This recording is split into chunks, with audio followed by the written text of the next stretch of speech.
Et de nombreux secteurs d'activité commencent à être perturbés par cette cinquième vague du Covid-19. C'est le cas du bâtiment. Bonsoir Isabelle Longchamp. Bonsoir. Merci d'être avec nous. Vous êtes la présidente de la Fédération du bâtiment donc dans les Bouches-du-Rhône.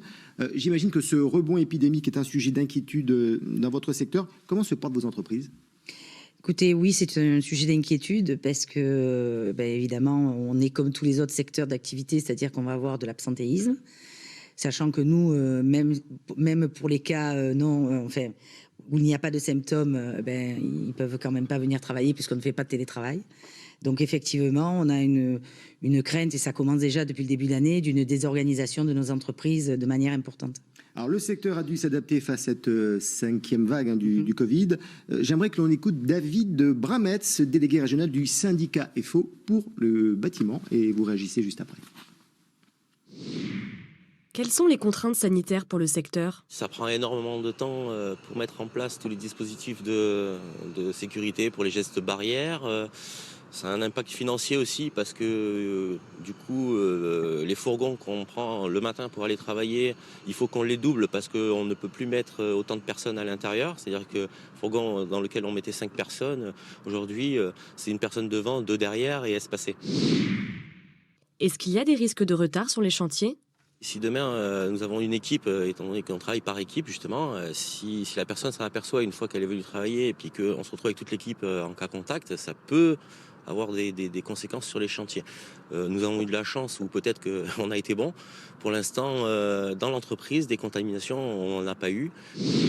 Le télétravail peut-il être mis en place ? Nous avons des chefs de chantier qui sont indispensables sur le chantier, qui ne pourront pas télétravailler, mais ils travaillent à l'extérieur, en règle générale. Donc, ça pose pas de problème. Les conducteurs de travaux, c'est pareil. Il faut qu'ils soient ici, on peut pas s'en passer. En revanche, il y a le télétravail qui a été mis en place pour la comptabilité, tous les administratifs qui sont dans le bureau et qui peuvent télétravailler, qui n'ont pas obligation d'avoir une présence dans l'entreprise. Bon, il n'a pas l'air trop inquiet, ce délégué régional du syndicat FO. Mais dans ce nouveau protocole sanitaire, il y a une distance, par exemple, minimale de 2 mètres à respecter à chaque fois que le port du masque n'est pas possible. Sur un chantier, c'est pas toujours évident, non ? Non, c'est pas toujours évident, mais je crois qu'on a été mis à l'épreuve depuis 2 ans maintenant, puisque nous avons été la première profession à avoir un guide de préconisation des mesures sanitaires. Donc on est quand même maintenant rompu à l'exercice. Nos compagnons sont rompus à l'exercice, donc on fait évidemment le maximum pour ne pas avoir de cas. Donc les gestes barrières sont quand même très très bien respectés par nos compagnons. Alors l'impact financier dont parle David Brametz, vous l'avez chiffré pour les Bouches-du-Rhône ? L'impact financier du Covid ? Du Covid, oui. Bien, nous avions, sur les Bouches-du-Rhône, comme dans l'ensemble de la France, nous avons une perte d'activité sur 2020 qui a été de moins 20%. Et nous aurons encore une perte d'activité sur 2021 de moins 5%.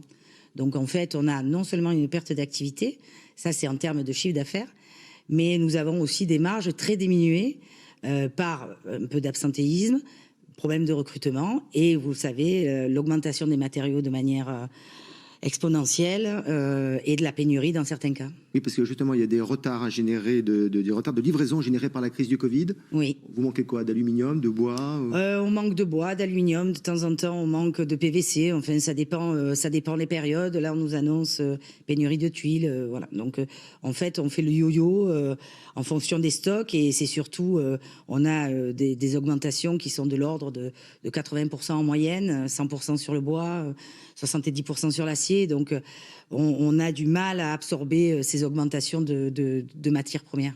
Merci Isabelle Longchamp d'avoir répondu à nos questions. Merci.